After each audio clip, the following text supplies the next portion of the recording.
Hello and welcome to my second instructional video. This is for the Big Bill Broonzy song, the St. Louis Blues. This is one of Bill's greatest songs, often recorded. The St. Louis Blues is maybe the most recorded song in the history of the blues, or one of them. Very simple song in some ways, in other ways it's difficult, but not beyond learning. So we'll start off with the basics, the chords, and some of the positions that you're going to use, and later we'll get into the runs and the bridge and the endings and all the neat stuff that Big Bill does throughout the song. Song is in the key of C.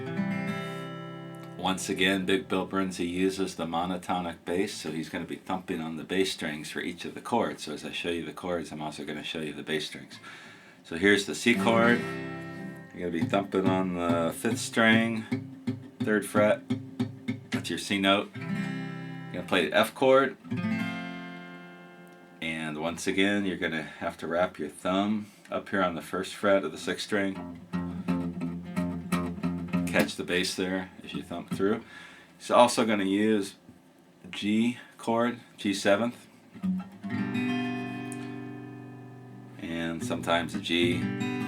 And your bass note there is 3rd fret, 6th string.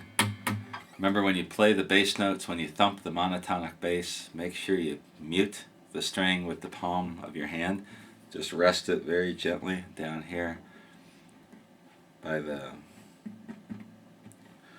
bridge of the guitar there, right there. So you get that muted sound. Let's see, that's about it for the chords. He doesn't use much else.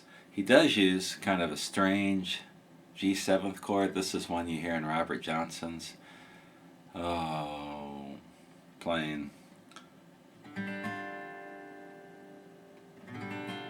It's a very haunting sound, and all I'm doing is making my G7th chord, and then I'm putting my pinky on the 3rd fret of the 2nd string, and you hear that sound. Love in Vain is the Robert Johnson song where he uses that.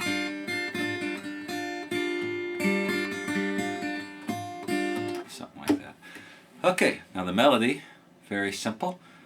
If you hear the song St. Louis Blues, it's been done lots of different ways.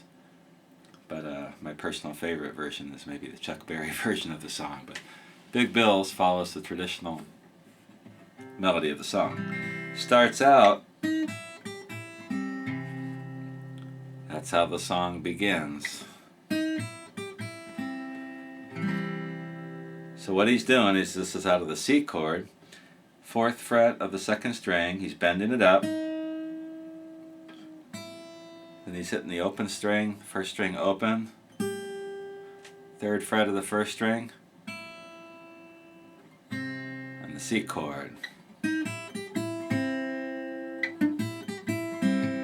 And right from the get-go, he's thumping on the 3rd fret of the 5th string, the C note. Ready? 2, 3.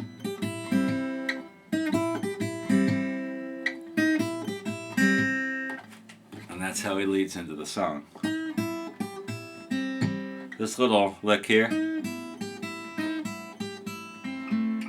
Big Bill uses that over and over and over again. In fact, in this song, he uses it a few more times. So we'll see plenty of that. Now the song starts out in C, and then right away goes to the F chord.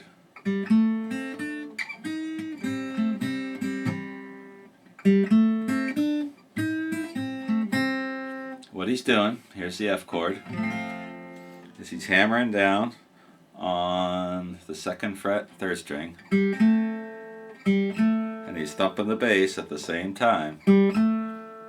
When you learn this style of playing, you learn that a lot of times you're squeezing the notes, pinching them together. It's not like you're playing two totally separate things. It's part of the same thing. And a lot of times your fingers are picking together on the same notes on the bass string and on the treble string. And then he's going 1st fret, 2nd string, 3rd fret, 2nd string, all within the F chord. So let's take it to that point from the beginning. And then he goes back to that lick, the same lick, the C lick. If you listen carefully to Big Bill's playing, I've spent a lot of time listening to the records and trying to figure out exactly what he's doing. A lot of times he stops the bass. He doesn't play the bass. So he does this. Whoops. No bass. Back to the bass. It's just that moment's hesitation where he stops playing the bass and just plays a run in there. So here's the song so far. Then he goes to a G7th chord, C, C7th. That's the first section of the song. So let me do that from the beginning.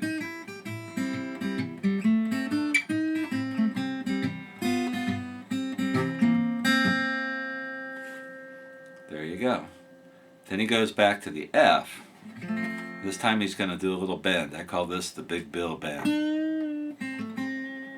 When Big Bill bends on that 3rd fret of the 2nd string, it's got a sweet sound to it. But Big Bill this time does it out of the chord. He's playing the bass note.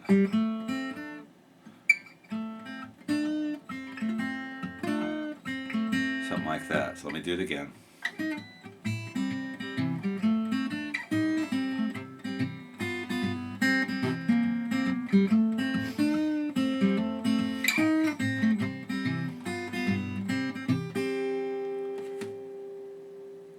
So he's just playing just out of the F chord.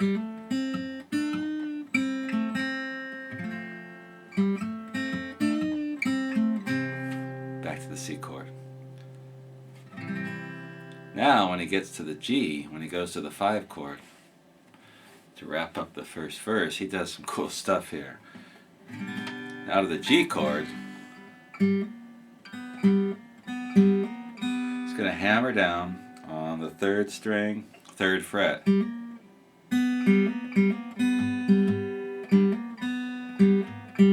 Twice. To a G7th.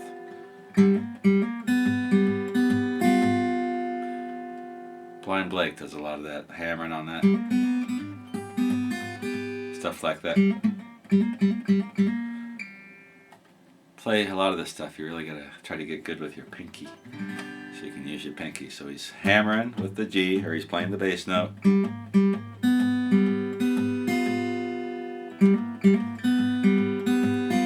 the G7th.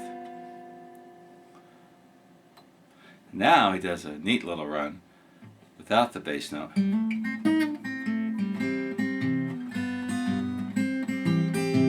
wrap up the first verse.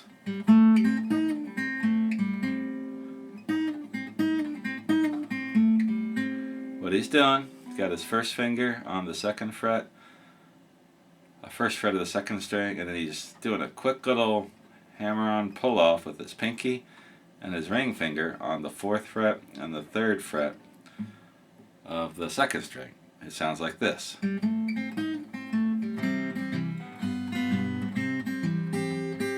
That's the end of the first verse. That one takes some practice.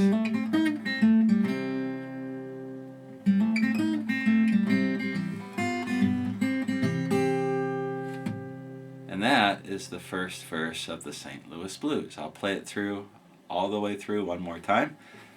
And then in the next part of this video, we'll move into some of the bridge and the more interesting stuff that Bill does in the song. From the beginning, the St. Louis Blues.